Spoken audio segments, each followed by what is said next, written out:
Orang pemuda dari belahan dunia lain, sebut saja namanya Mas Bule, selalu merasa ada yang kurang dalam kehidupannya yang serba modern. Rutinitasnya di kota besar, yang dipenuhi gedung pencakar langit dan kemacetan, membuatnya jenuh.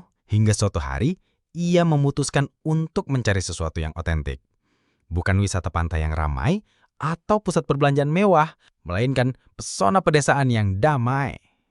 Mas Bule Gondrong ini duduk di lantai dengan santainya, membaur dengan warga. Dia begitu serius mengamati apa yang diajarkan pembimbingnya. Dia mendengarkan setiap detail yang dijelaskan. Lalu dia mengambil janur, mempraktikannya. Tekuk sana, tekuk sini, lalu dimasukkan hanyam satu persatu. Dia bilang, "Saya belajar membuat ketupat dan saya senang membuatnya." Gak tahu mau buat apa kalau sudah sampai di negaranya. Mungkin dia mau jualan ketupat sayur kali ya. Hehehe. Dengan ransel di punggung, ia tiba di sebuah desa terpencil yang udaranya masih murni. Di sana, ia tidak menemukan kafe kekinian atau bioskop, tetapi ia menemukan sesuatu yang jauh lebih berharga, kearifan lokal yang tersembunyi.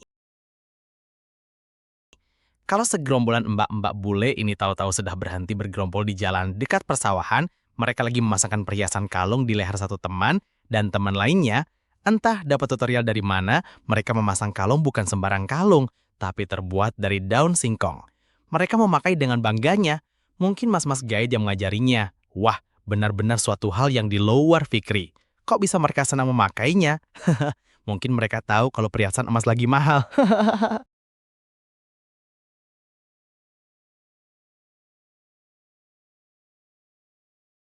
Alih-alih menjadi turis yang hanya mengambil foto, Mas Bule justru memilih untuk ikut serta. Ia duduk di antara mereka, mencoba merasakan setiap sentuhan dan gerakan. Awalnya, ia canggung. Jari-jarinya kaku, hasil karyanya jauh dari sempurna. Namun, senyum dan kesabaran para warga desa membuatnya terus mencoba. Kalau sekumpulan ukhti-ukhti bule ini lagi asik ngumpul, tapi bukannya gibah, mereka sedang bergulat dengan tanah liat.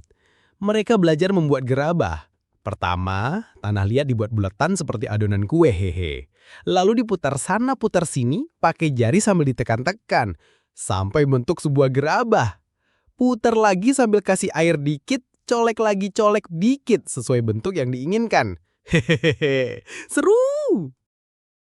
Mas Bule melihat warga. Mereka semua membuat kerajinan tangan yang bukan sekedar barang, melainkan cerita yang diwariskan dari generasi ke generasi.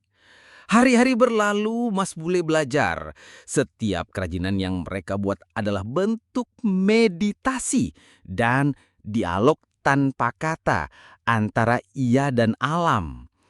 Kalau Mbak Bule ini sudah duduk ngemper aja di lantai. Dia sedang serius membuat gelang dari benang.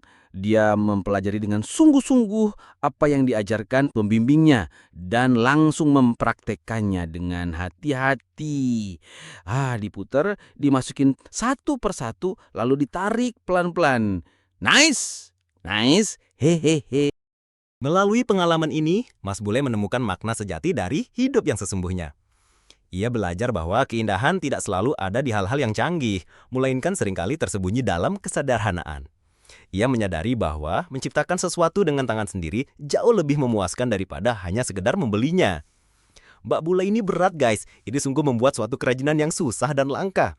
Didampingi seorang ibu-ibu, dia langsung praktek membuat kain tenun tradisional. Dengan penuh semangat, dia menggerakkan tangannya menarik kayu maju mundur, tarik lagi mundur, maju lagi dengan cepat. Mantap guys! Ayo semangat gabul! Ketika ia kembali ke kotanya, Lia membawa pulang lebih dari sekedar souvenir. Ia membawa jiwa pedesaan yang terekam dalam setiap goresan di tangannya, dalam setiap cerita yang ia dengar, dan dalam setiap kerajinan yang ia pelajari. Ia telah menemukan apa yang ia cari, suatu yang otentik, suatu yang bermakna, dan suatu yang tak akan pernah bisa dibeli dengan uang. Bagaimana menurutmu? Tuliskan kisahmu di kolom komentar. Jangan lupa like, share, dan subscribe ya!